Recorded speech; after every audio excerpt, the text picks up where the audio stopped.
Positive Lens Podcast. I'm your host, Scott T. Each week, we will bring you positive law enforcement news stories from across the globe, shared by departments and citizens like yourself. In our Getting to Know Your Local Leo segment, we will speak with a member of the law enforcement community about everyday life and most things non-law enforcement, as we hope to adjust your focus so you see that members of your local law enforcement community are not much different than you and me. Hey guys, welcome to episode 22. This is part 2 of Getting to Know Your Local Leo, John Kelly, Overcoming Alcoholism, Addiction, and Adultery. John is a retired sergeant of the Broward County Sheriff's Office, where he spent 30 years in South Florida. He will continue speaking with us about overcoming his personal challenges, everyday non-law enforcement life, and his new passion as an author, motivational speaker, and founder of Law Enforcement Life Coach. Let's continue with the episode. I'd get in bed and Nicole would get out of bed and start her day. And we did this charade for months, a half a year. Wow. And, we started going to therapy, marriage counseling. And believe it or not, in counseling, I could say things to the therapist in front of Nicole that I could never say to Nicole. Isn't that amazing? It was the most. It was my first encounter with therapy. I probably needed it, before, but I just never took advantage of it. And that wasn't the question to the AP. That was more about the alcohol. Yeah, it wasn't about the marriage. Yeah, holy smokes. I went ahead and my wife, like, her jaw dropped. She's like, I never knew. Like, I would bring up things every session. She was like, I had no idea. Like, how were you supposed to know? I never communicated any of these issues or problems that I had. And, she said something that was very impactful. And, to this day, I share it when I present. She said, I needed to own my 1%. And so when there's a problem in a relationship, man, unfortunately, sometimes everybody wants to blame, man. Right. And it's easier.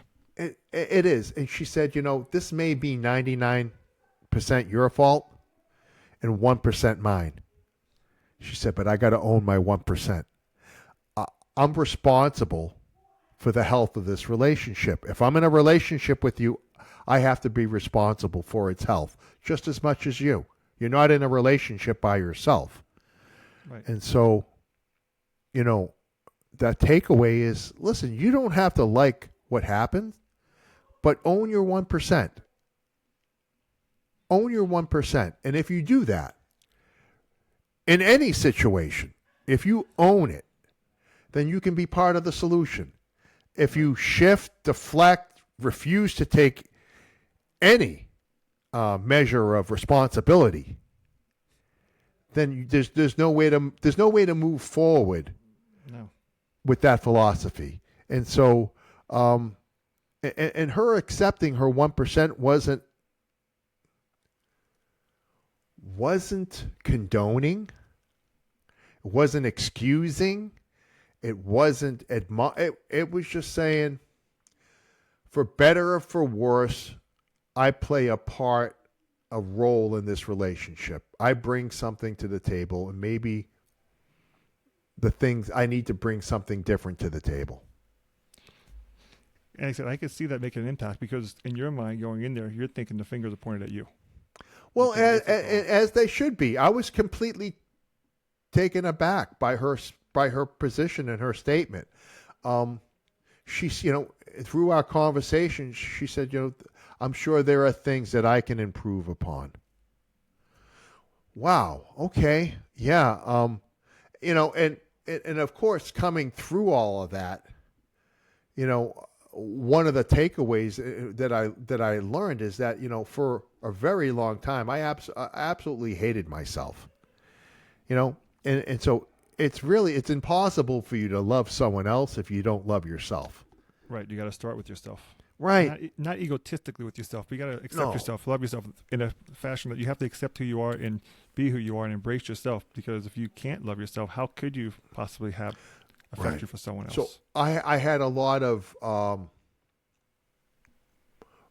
repair work, right? I had a lot of getting back to being that person that she fell in love with on March 10th, 1995, right? I had a long road to get back to that, being that guy.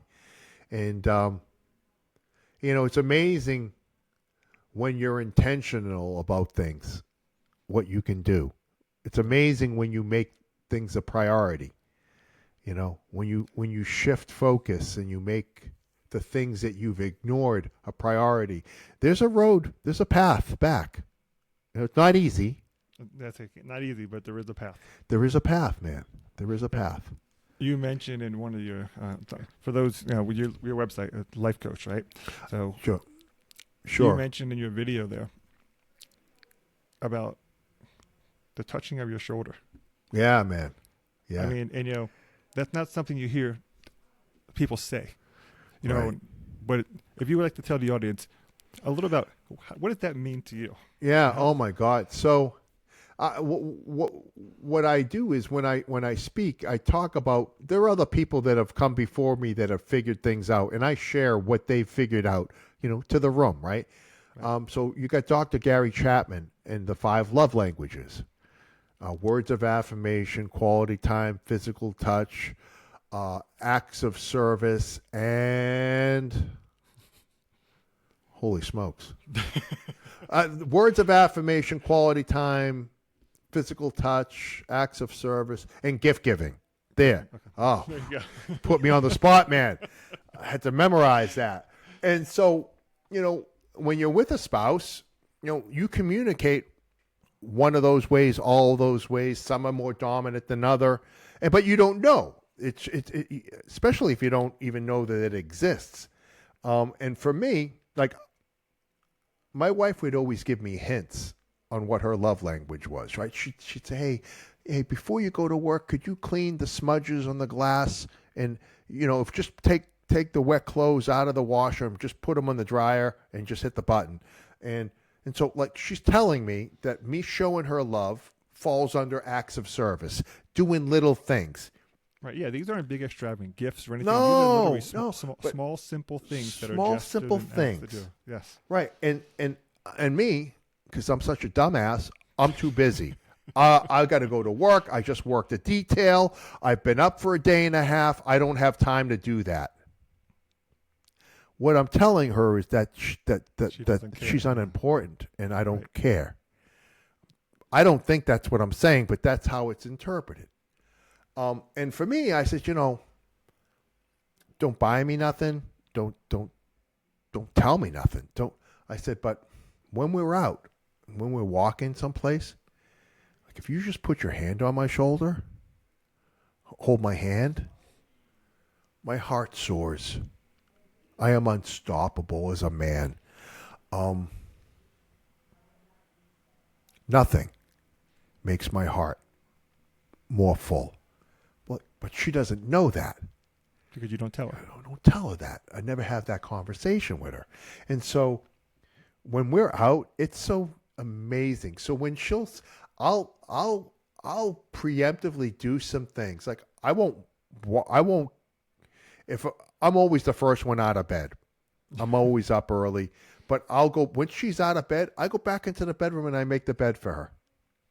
That's impressive, John. It takes me 2 minutes. 2 minutes. But I know that's going to make her heart feel good.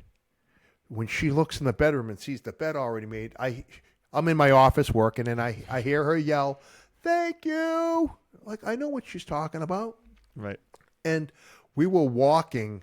It happens all the time, but we were walking. I just got done presenting at a conference, and I'm walking through this huge lobby, and I'm drained. Like, I'm ready to cry, man. Like, when I present, Scott, I leave it all on in the room, man. I give everybody all of me, and I'm done, man. And I'm walking, and she's like walking like half a step behind me, and and then she comes up behind me and puts her hands on my shoulder, stops, spins me around, and just holds me for, it seemed like an hour, but it was probably 10 seconds.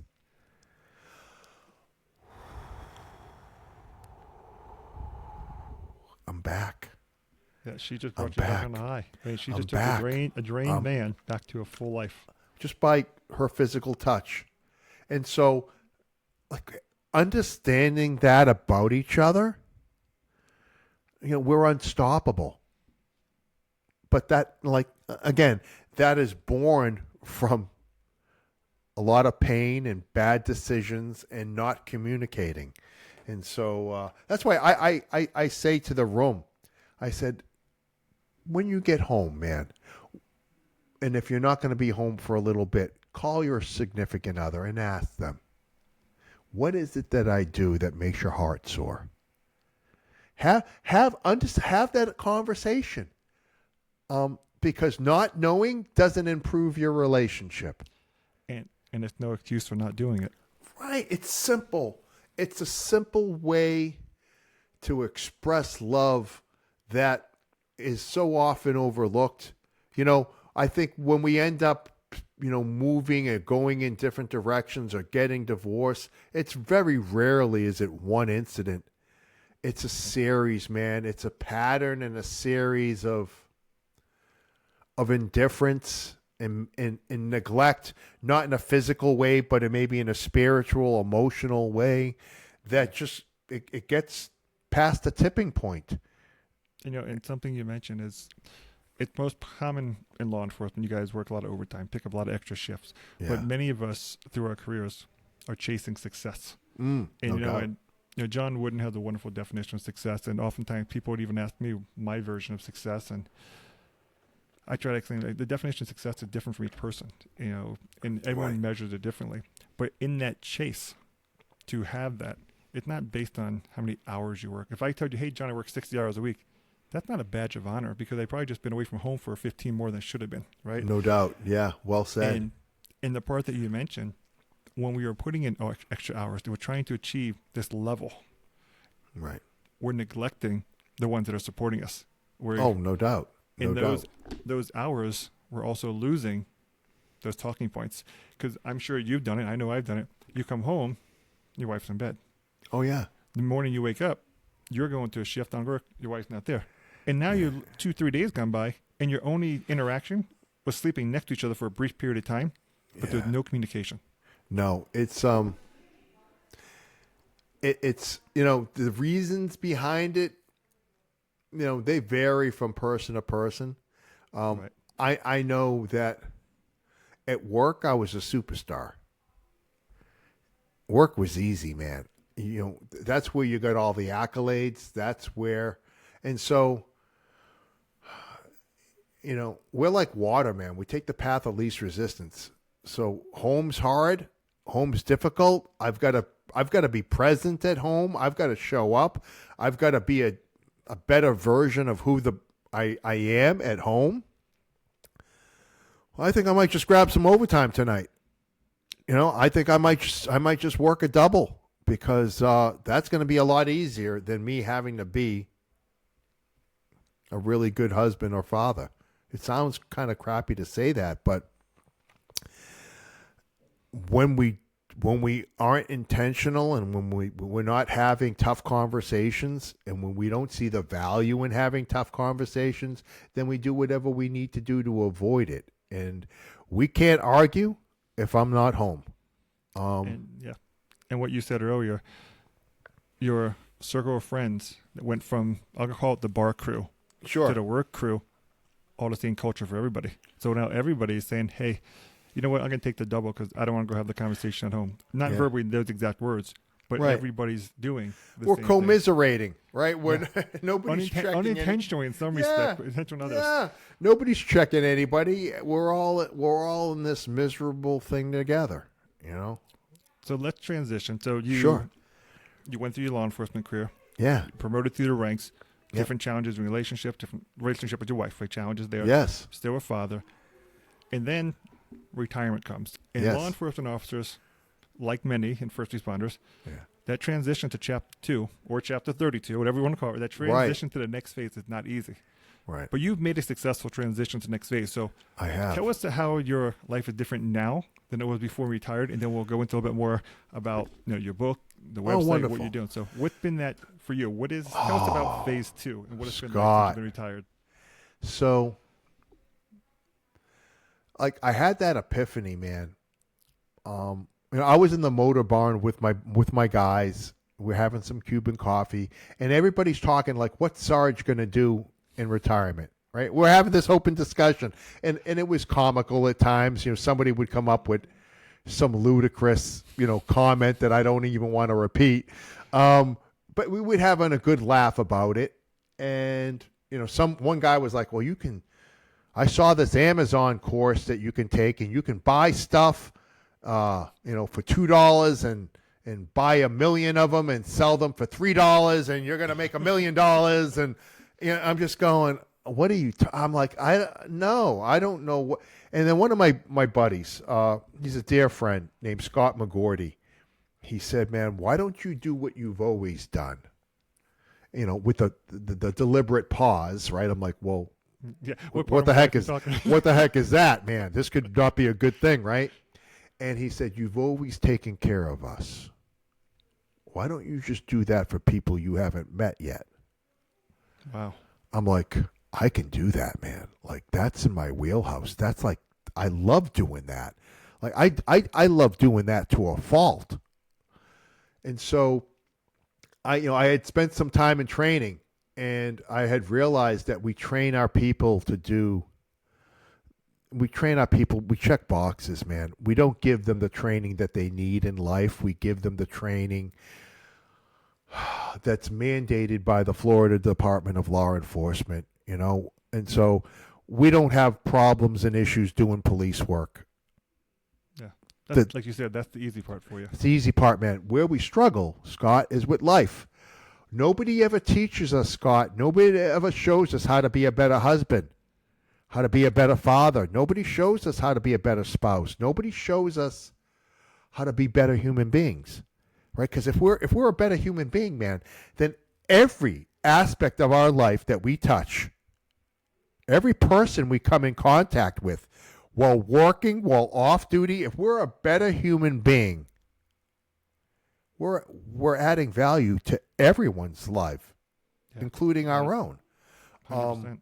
And so, but we fail in law enforcement. We don't teach you. We don't develop courses to address any of the things that are our kryptonite. Like, we talk about our relationships, and I'm just going to circle back real quick. Yeah. We know that for every bad guy that kills one of us, 2 to 3 of us take our own lives. Right. Yeah. We know this. That's the statistics right out. For every bad guy that kills, and they've been doing a really damn good job of it lately, right? We've been losing officers 2 and 3 at a time in the last few weeks. It's horrible. But for every bad guy that kills one of us, 2 to 3 of us take our own lives. Of those 2 to 3, Scott, that take their own lives, half the time it's the result of a divorce. How much training do we do, Scott, to enhance your marriage? None. We do 0, Scott. It's the number one reason why you don't go home. You spend an entire career, an entire life, fighting for your life on the street. And at the end of the day, you're the biggest threat to you going home, dying by your own hand. It's absolute insanity. And so I saw this is this need. Like, we've got to change the narrative. We've got to make self-care a priority. We've got to make you taking care of you so you can be there intentionally in your relationships. So it was just like, how are we not talking about this? So I started this program. I had a training background. I said, we're going to take a holistic approach to wellness. Our relationships, our culture at work, our finances, because that kind of weighs in on everything that we do, our physical and mental health. We're going to look at the whole of the person. We're going to have tough conversations about relationships, about substance abuse, about our financial wellness, and we're going to have conversations about our physical and mental health. We're going to talk about PTS and suicide, and we're going to have real, raw conversations, but more importantly, we're going to have workable, sustainable solutions that can be implemented immediately. We're going to give you tools to be a better human being. And this second chapter, Scott, I did 30 years in law enforcement, and I thought upon exiting that was going to be my legacy. Silly. I have done more, not by my own calculation, but by the conversations and the letters and the emails and the phone calls that I've received from the people that I've spoken to. My legacy is going to be made in this second chapter. That I've impacted positively, changed more lives in the 3.5 years that I've been doing this than I did in 30 as a deputy sheriff down in Broward County, Florida, because I'm now taking care of the people that have been taking care of you. And so that second chapter has been full of gratitude and just blessings. When people say, "Oh, I'm blessed," like if you've never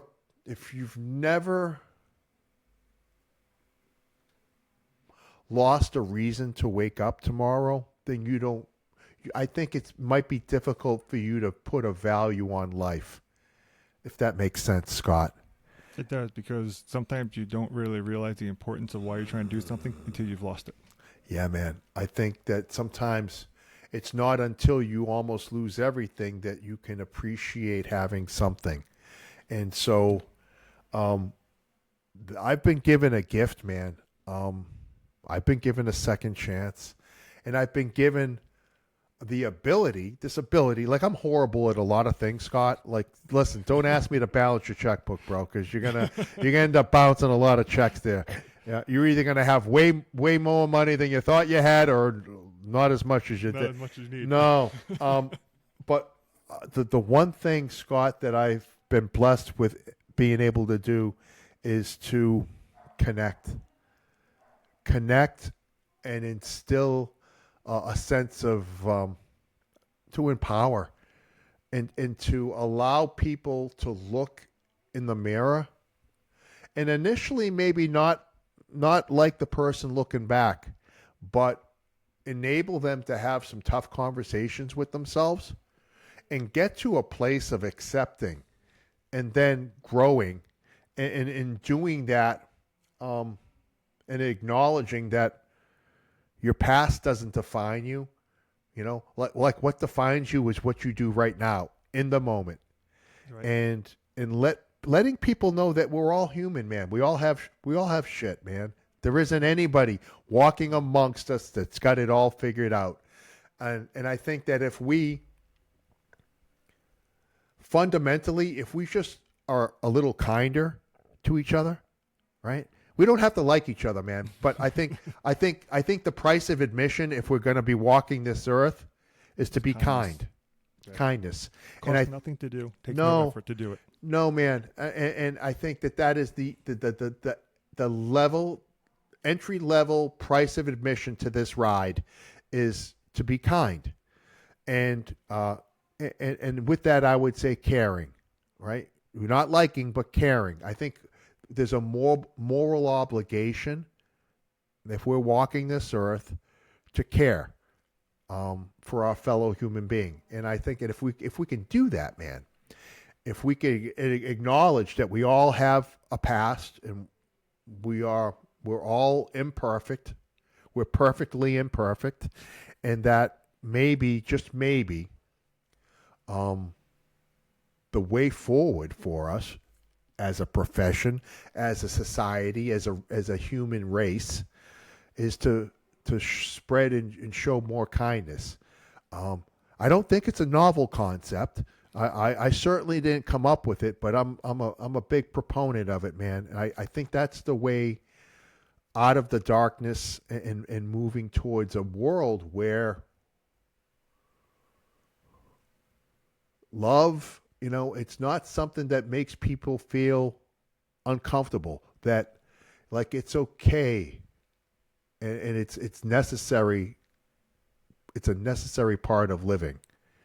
if that makes sense, man. And I'm sorry for the rant, bro. But No, it makes sense. It's not a rant, it's passion. It's hard to fathom, but from talking to you, there's no question from the first time you're in the ride along why you became a police officer and law enforcement. But your passion in chapter 2 is shining through. I mean, and you're, like you said, you're helping the individuals that protect us now. Right. That's the goal. But, I also want to go, you mentioned about acceptance. And I know you've talked about this recently. People often say, oh, I regret this, or I have no regrets. The word regrets has a negative connotation. But you talk about how regrets doesn't necessarily have to be the negative thing about your life. You have to do something with that piece of it. So you want to elaborate on that? Sure. I mean, I don't, sometimes it's, semantics, right? Word play. I think that my point in all of that is there are things that I regret deeply. I regret the pain that I caused others. To say I don't regret that, I don't know what kind of person that makes me, right? What I'm not saying is that you don't learn from that. Of course you learn from that. You don't make the same mistake twice. You take the value of the experience and you make a negative experience and you turn it into a positive. And so, like, often people will say, well, I don't have any regrets because if things didn't happen to me the way they did, I wouldn't be where I'm at right now. All right, in theory, I understand that, but I would argue that you could still be where you're at right now without carving a rut of pain and despair in innocent people's lives. Right? Like, so without, doing a Kamala Harris word salad, that which is unburdened. I have no idea what the hell we're talking about, Scott. My whole point is, listen, regrets, right? Was it Sinatra? I had a few, right? Yep.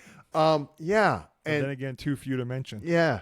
Right. And so it's about learning from your past. It's about forgiving yourself. It's I don't regret the things that happened to me that brought me to this place. I regret the unintended pain and suffering of others. If it was solely left to if it rested with me, well, then it's where I'm at, right? Then I'm a product of that. But I wasn't the only one who was hurt. And so I don't know that other people were better off for the pain that they were a victim of, right? So for that, I deeply regret that. And so, but there's a way forward. And that way forward is owning it, accepting it, and never forgetting it. See, because this is the other thing, man. If it happens once, it's a mistake. Happens twice, 3 times. How many mistakes, right? Before it's not a mistake. Yeah. That it's you. It's your intentional action. And so learning from those failures is and growing from them is the lesson. I appreciate that, John. I want to go through a few more things for you before we wrap up this episode. Sure. I know. Want to go back to, you have the 12-step approach. You cover, across 12 different states. Yes. Including the state I'm in now, New Mexico. So you're bringing this out. So if there's individuals who are interested in learning about your program and they wanted to go ahead and connect with you on it, how can they reach you about the program? Oh, Scott, thank you so much. The best way to get in touch with me is through the website. It's lawenforcementlifecoach.com. lawenforcementlifecoach.com. And I'm also on LinkedIn. As you know, I'm pretty active there, Facebook, Instagram. But yeah, the website directly has a scheduling link, makes it super easy to connect. Excellent. And then, you don't talk about it on this episode yet, but you do have the book Surviving self-inflicted wounds, Yeah. and Deputy's Life of Redemption. Now, I know some of the stories you mentioned today are captured in your book. Yeah, most certainly. Can you express to the listeners who are not members of law enforcement how they can also, when reading it, say, you know what, I understand this because while my career is not a law enforcement officer, what John's talking about, any one of us could go through in our own lives. Yeah, Scott. That's man, look at you throwing up some softballs, bro. You're a true professional, sir. You know, my surviving self-inflicted wounds, a deputy's life of redemption. It's about the human condition.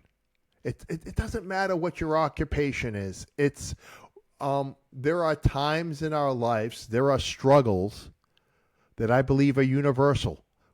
Whether you're running an academic program at a university, or you're picking up garbage on a Saturday afternoon in the neighborhood in the back of a truck, we all have life struggles, and I think universally we're a carbon copy of each other to a greater or lesser extent. My troubles are your troubles, brother, and your troubles are mine. And I think that once we realize that, the humanity of people, I think that there's a way for us to become not only part of our own solution, but part of each other's solution. This podcast obviously emphasizes the fact that law enforcement officers are just like everyone else. And of course, Yeah, when I man. say that, law enforcement officers are cut from a different cloth when it comes to the work they choose to go into, right? Not everybody can be a police officer because it takes a certain mindset and an act of service. And if you don't have an act of service in you, then it's not the right field. Just like fireman, nurse, teacher, it has to be your passion. So when I Sure. say, the same, but the challenges that we face, we all go through them. In the Right. profession that we're in, it's just that. 100%. Well Now, said, Scott. Instead of a softball question, we'll throw a curveball. Oh, man. You're an avid reader. Yes. I know that. If you have your chance to go back in history and sit down and have a deep conversation with some historical figure, who is it? I'm going to throw you a curveball. I was pitching. I'm not hitting. No. It would be my dad. Really? I never had a real conversation with him. He left my mom Okay. when I was in my late 30s, early 40s. Okay. And Scott, can I tell you, I never, and as a grown man, it's one of my failures that I can't do anything about. I never had a real conversation with my dad. And I would give anything to do that. There were a bunch of tough conversations that should have happened that I never had with the man. And those are regrets that I'll always have. Right. And those are, you talk about regrets and pain. Now, those are inflicted on you only. Yeah, unfortunately at this possibly- time. But possibly by extension, maybe your father had those same thoughts. This is the thing, and I don't want to belabor the point, but I don't think that he had the skill sets to have a tough conversation either. Wow. Right? And so it's only now at this stage of my life that I understand the importance of them, that I would force that conversation. But that didn't happen when I had the opportunity. And so that remains a regret. And to be, and I know he's not a historical figure in that regard, but in my life he was. Yeah, absolutely. Like I said, and that is a curveball, but there's truth to that, right? It's not. Right. That's the conversation that you would have liked to have had. No doubt. With him more than anybody. I appreciate you sharing that, John. I do. Oh, my pleasure. So tell us a little bit more. The website, Law Enforcement Life Coach. We Yep. have that. We have the 12-step program. You told us what led to it. Now, but you told us how it led to it. You had the conversations. Yep. But then you also have the podcast. Sure. So your podcast is different than your 12-step program. Right. So tell us more about the podcast, so how people can also listen to it as well, because Sure. you bring in, I know it's chapter 2, but you have like sub chapters in chapter 2 here. Yeah, In man. the book, the 12 steps, and your podcast Yeah. is different than your book. Yeah, though. So we've got the book,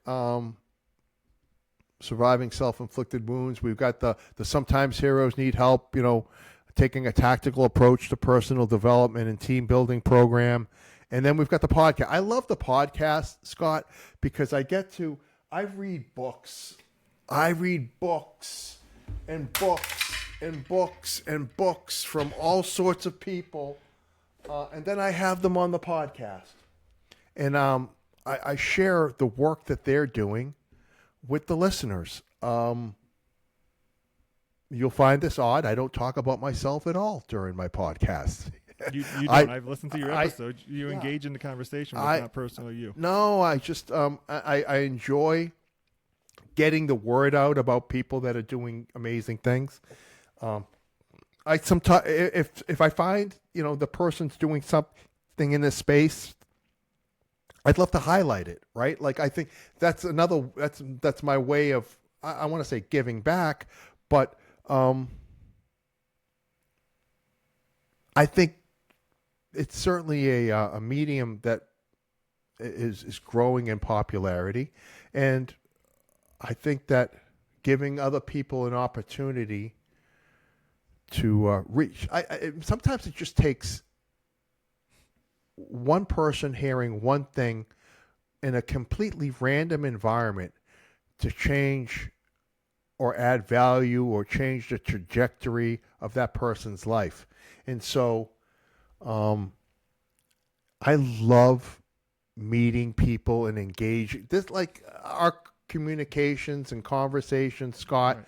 I mean, it's been phenomenal. I love it. It fills my cup, right? It adds value to my life. And so I have the Sometimes Heroes Need Help podcast. It's on all the major platforms, Apple, Spotify, and Google, and all that good stuff. And I appreciate you mentioning everything and kind of giving folks a roadmap to find me. I appreciate that.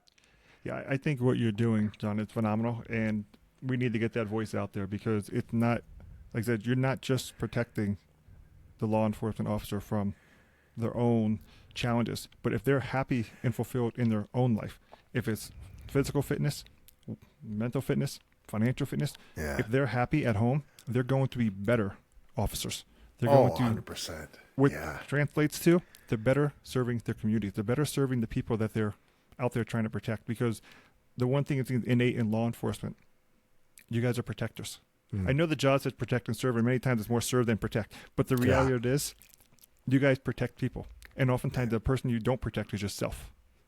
And That's really well said, Scott. the steps you're putting out there are saying protect yourself, insulate yourself. And if they have a family, that is your backbone. That is your spine. Right. Keep them where they are. It's going to make you better. And so I think what you're doing is phenomenal. Thank you. But I want to go up to the last few parts here where you mentioned, like I was saying, they help with the communities, Sure. being kindness. How do you think law enforcement can continue to build their strong group? There's a lot of community outreach, and there's a lot of cliches out there, but how do you think that law enforcement can continue to build bridges to the communities they serve, so that element of trust builds between the two, so that communication happens? And when people see a police officer, it's not run the other way. It's thank you, appreciation, communication. How do you think that works? So I'm going to throw you a curveball on this, because it's not what you think, Scott, because I can tell you what we've been doing. Survey after survey, one of the most trusted professions in the country is law enforcement. Not doctors, not lawyers. People in this profession are trusted. The issues, and I think the way we build trust, isn't with the communities. I think we spend too much time forcing a relationship,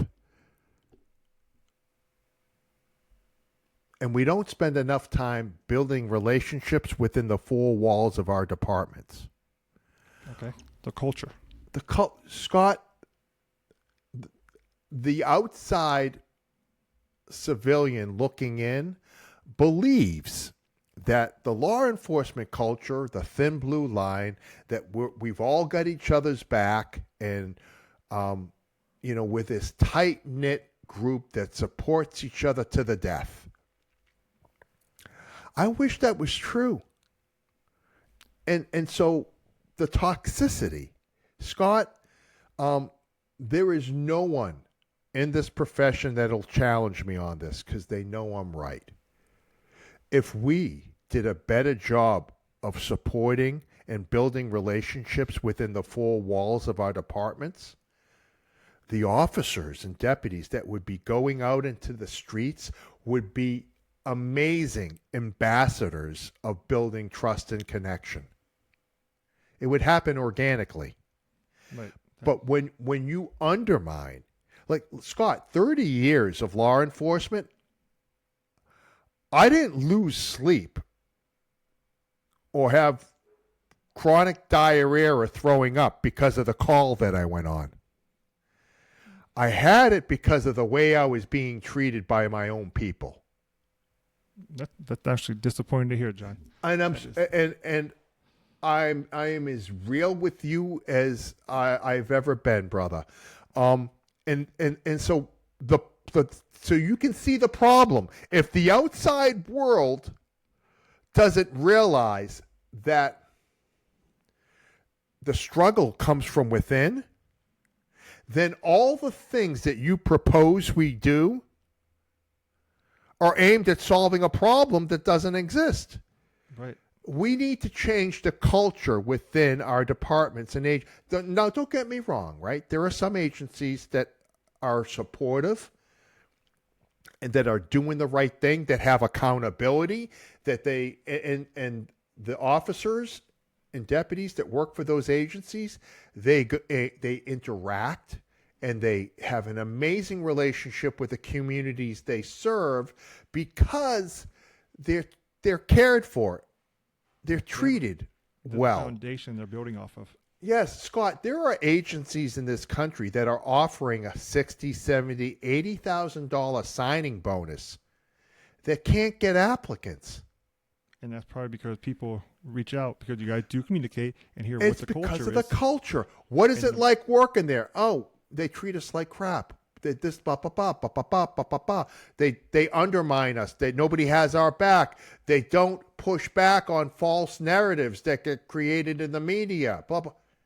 I don't want to work there. Yeah, that $60,000 will cause you more headaches than it's worth. Right. When we talk about recruitment and retention, Scott, retention, you know why guys don't leave agencies for more money. They leave agencies because of poor leadership.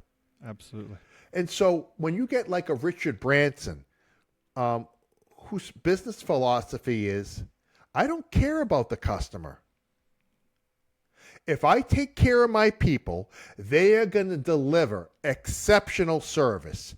If I take care of my people, they're happy, they're healthy, they're cared for. They know that we support them, and we do substantive things to show that. It's just not lip service. They're going to love going to work. They're going to be amazing ambassadors of the brand. Yeah, and which will translate to wonderful service to the customer. Always does. It's the same dynamic, Scott. But we've got experts in the industry trying to solve problems that don't exist. If you support the men and women in law enforcement, if you care for them, if you allow them to raise their hand and say, I need some help, and don't penalize them for it, if you create an environment of support and caring, you're going to have people out there doing God's work, man, and holding the wicked accountable and lifting up the downtrodden, and you are going to have a community relationship that you dreamed of, and it's going to be organic, and it's not going to be of some prefabricated nonsense based on barbecues and free giveaways. Right. That's what that's the recipe right now. Yeah. And it's not genuine. It's not real. And so it starts with taking care of our people and creating a supportive culture within the four walls of our departments. And when we do that, amazing things happen, not only for the officers, but for the communities we serve. And the parallel between that, the four walls of your house is built strong, the four walls of your department are built strong. That is an excellent parallel, Scott. I couldn't have said that any better. You said a lot of great things today, John. I don't know. All right, so if you had to do it all over again, though, now knowing how much you've enjoyed Chapter 2, would you still have pursued law enforcement? Oh, my God, it's the best job in the world, Scott. Okay. It's the best job in the world. It is, it has given me more than it's taken. That's good. And that's what you want. You want to know you're coming out better than when you went in, that you received it. All right, so, listeners around, we talked about officers are seeing some tragedies happening the last few weeks. Sure. Our listeners, of course, they also experience different types of tragedies, and they sometimes get themselves in dangerous situations. Sure. So if you're offering a safety tip, what is Sergeant John Kelly's safety tip to the individuals in the community that they should practice to keep themselves safe? Ooh, to keep yourself safe. I'll be real general. Situational awareness. Get your head out of your phone and be aware. We see some funny videos of people walking and tripping into fountains because they're in their phone. Well, that could have easily have been a car when they were trying to cross the street, or somebody with some ill intent, coming behind them. Or I think that if maintaining, you don't need to be on do a SWAT roll every time you enter a building or waiting to turn a corner, but having a basic level of situational awareness, knowing what's going on around you. If you think something is weird or out of place, don't dismiss it. Trust your gut, right? Trust your gut. If you walk out of the store and there's some characters hanging around, walk back in the store and ask for security to give you an escort. Call 911 and say, something isn't right. I'd like an escort to my car. Do you know? We're responding to that. And we're going to get there quickly. That's what we do. That's a service call that if my wife calls, I expect you showing up, right? I mean, my daughter calls, I expect. So if it doesn't, trust your gut, maintain some situational awareness, and listen to your gut. Yeah, man. Well, Sergeant Kelly, this has been awesome. It's been a fun conversation. I knew when we first started talking, we'd probably have a fun conversation. So your authenticity is awesome. Your compassion for the people, but yet your passion for what you're doing as a life coach, 30 years of dedicated law enforcement with Broward County. I don't know what more we can say good things about it, but I appreciate it, man. Yeah. I thank you so much for this opportunity. I've thoroughly enjoyed our conversation, Scott. Mutual on that one, sir. And I'm grateful for your willingness to participate in this getting to know your local Leo segment. I'm hoping more folks will, from hearing from the stories you've shared today and the trials and tribulation that you experience in life that I know other people go through as well, they'll actually see that law enforcement does this too, and that respect will be restored. But again, there's some cultural things you mentioned I think are key. Sure. But I again truly appreciate your time, all you've shared with us, and thank you for joining the Your Positive Lens podcast today. Scott, it's been my pleasure. Thank you, brother. Likewise, sir. Take care. If you liked this episode, follow us on Spotify, Apple, or wherever you get your podcasts. Provide us your feedback in the comments and leave us a rating or review. We truly appreciate your opinion. And then follow us on LinkedIn or Facebook to get all the latest updates. Remember, you can always find places that will share negative law enforcement news stories. But here, at Your Positive Lens, you will only find your positive law enforcement news stories. Once again, I'm your host, Scott T. Thanks for listening, and we'll capture you on the next Your Positive Lens.